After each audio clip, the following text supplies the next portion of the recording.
last lecture for this week. We're going to take a look at root operations. Now, this original PowerPoint I created, I had all of the root operations and types all in one big PowerPoint. We're actually going to split it between 2 weeks. So today we are only going to be looking at root operations, specifically those out of the medical surgical section. So if you've looked in the reference manual and then also in the definition list that I provided, they do group these according to kind of a generic meaning of the operation. So first we'll take a look at those root operations that take out some or all of a body part. First here we've taken a look at both of these several times, excision and resection, and the letter or number that corresponds after each root operation is the same as the characters in the tables. So just identifying those. Now I don't by any means expect you to memorize those, just as a reference.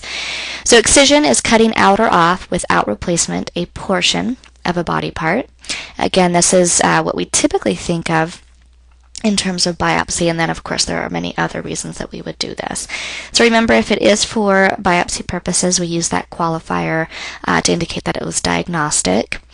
And just a quick note that bone marrow isn't included in this section, that and endometrium both qualify under extraction instead of excision.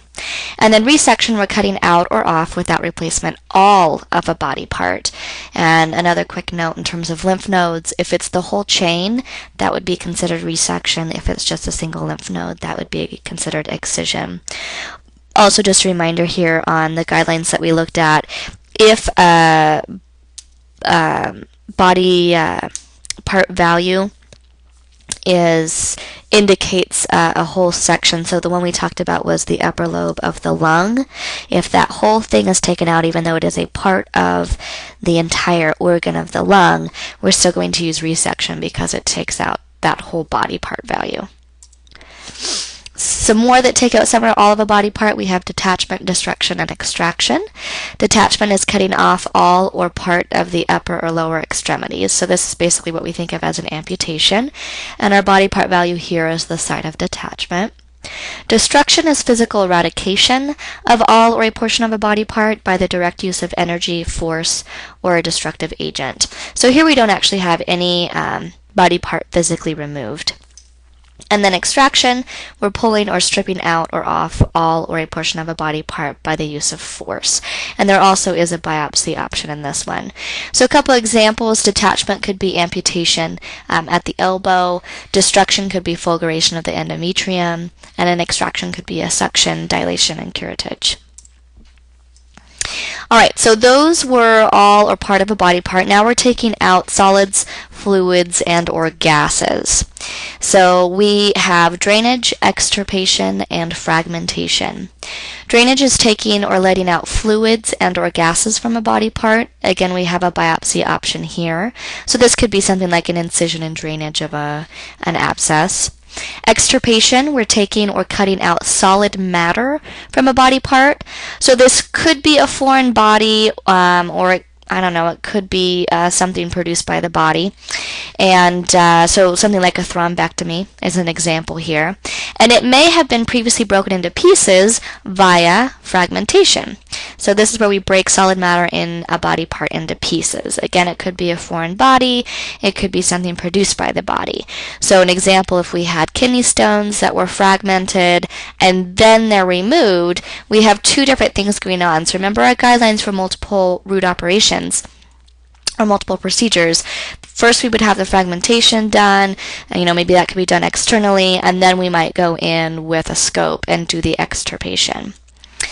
So with fragmentation, no pieces are actually removed, it's just broken apart. If we're removing anything, then we would have extirpation. So lithotripsy is a great example of that fragmentation. Next, we have the root operations that involve cutting or separating only, so we're not actually taking anything out. And we talked a little bit about these in the guidelines. We have division, which is cutting into a body part without draining fluids and or gases from the body part in order to separate or transect that body part. Example here would be a neurotomy. Release, we're just freeing a body part from an abnormal physical constraint by cutting or by use of force. And remember, with our guidelines, our body part value here is the structure released, not what we're cutting to obtain that release. So, lysis of adhesions is a great example of release. Next, we have a few that are dealing with putting in or putting back or moving some or all of a body part. So transplantation, we're putting in or on all or a portion of a living body part taken from another individual or animal to physically take the place and or function of all or a portion of a similar body part. So our qualifier values here indicate the genetic compatibility. And again, just a quick note about bone marrow, those actually come out of section 3 instead of out of the medical surgical section. So an example here could just be like a kidney transplant. Reattachment, we're putting back in or on all or a portion of a separate body part to its normal location or other suitable location. So we could be reattaching a severed finger, for example. And with this, the nerves and blood vessels may or may not be reconnected. It's not mandatory that they're all reconnected to use the root operation reattachment. A few more of these. We have transfer and reposition. Transfer, we're moving without taking out all or a portion of a body part to another location to take over the function of all or a portion of the body part. So in this case, it's going to remain connected to a vascular and nerve supply. So like a skin transfer flap is a great example. And our qualifiers here can indicate if we have multiple layers on that transfer. But again, remember, our guidelines tell us for the body system, we're going to use the deepest tissue layer that was operated on. And then reposition, we're moving to its normal location or other suitable location all or a portion of a body part. So this could be moving an undescended testicle. This is actually what we use for a fracture reduction. So we're moving it from an abnormal location to put it back where it's supposed to be. And it may or may not need to be cut off to be moved. So that could be included if they do have to completely sever that. Now we're looking at root operations that alter the diameter or route of a tubular body part. So we have restriction, occlusion, and then we have a couple more here on the next slide. Restriction is partially closing an orifice or the lumen of a tubular body part, and occlusion is completely closing that orifice or lumen, and we saw those in the guidelines. This can be a natural or artificially created orifice, doesn't matter, and the method can be interluminal or it can be extraluminal. They're all included under restriction and occlusion. And then we also have dilation and bypass. So dilation, we're expanding an orifice or the lumen of a tubular body part. Again, it can be natural or artificially created orifice. And it could be done using pressure or by cutting. And again, it also can be interluminal or extraluminal.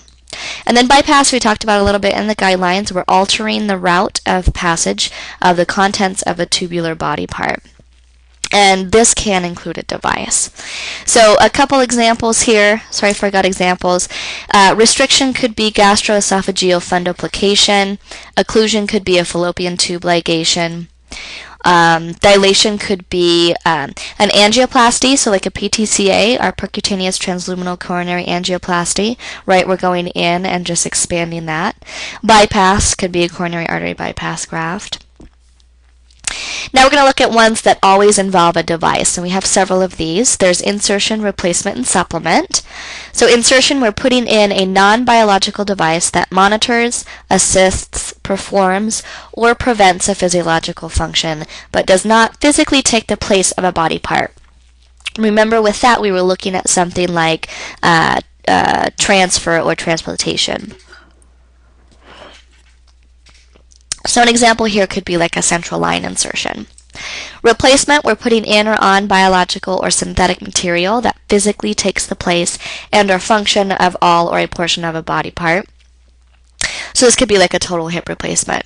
So there's kind of one of our key things between insertion, we're not taking the place of it, replacement we are. Sorry, I mentioned transplantation or transfer, that would be if we have a living tissue or organ. Supplement, we're putting in or on biologic or synthetic material that physically reinforces and or augments the function of a portion of a body part. And this could be non-living or living from the same individual. So this could be, I think a great one to think of is in a hernia repair, putting mesh to make sure that you don't have recurring problems with that. A few more, we have change, removal, and revision. So change, you're taking out or off a device from a body part and putting it back in an identical or similar device in or on the same body part without cutting or puncturing the skin or a mucous membrane. So we don't have any sort of new incision or puncture here. So like if we were going to change out a drainage tube, it's a great example of change. Removal, we're taking out or off a device from a body part. So this could be like taking out a central line.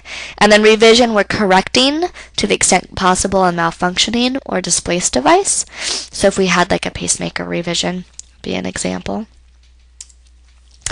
We have 2 root operations that involve examination only.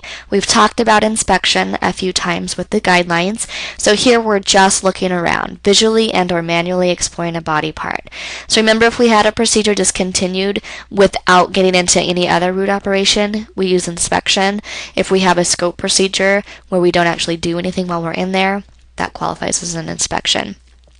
Also remember, if the inspection really is just an approach. So if we have that laparotomy, but they're going to do something else while they're in there, then that's the approach. We don't need to code the inspection separately.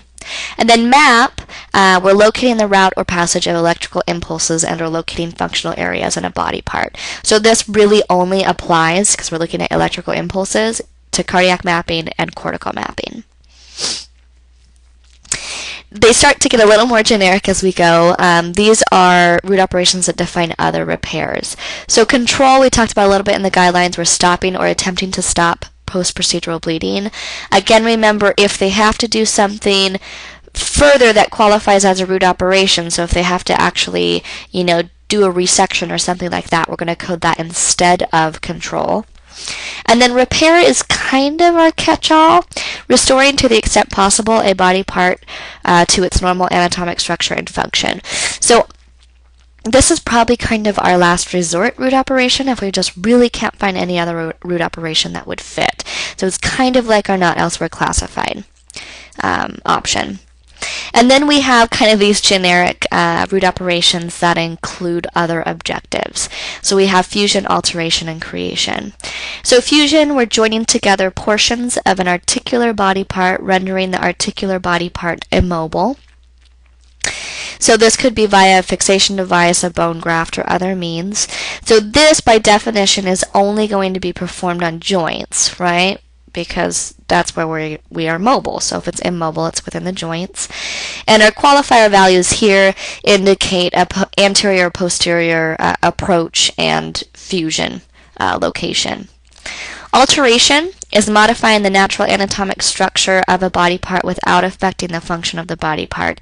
And this is for cosmetic purposes only.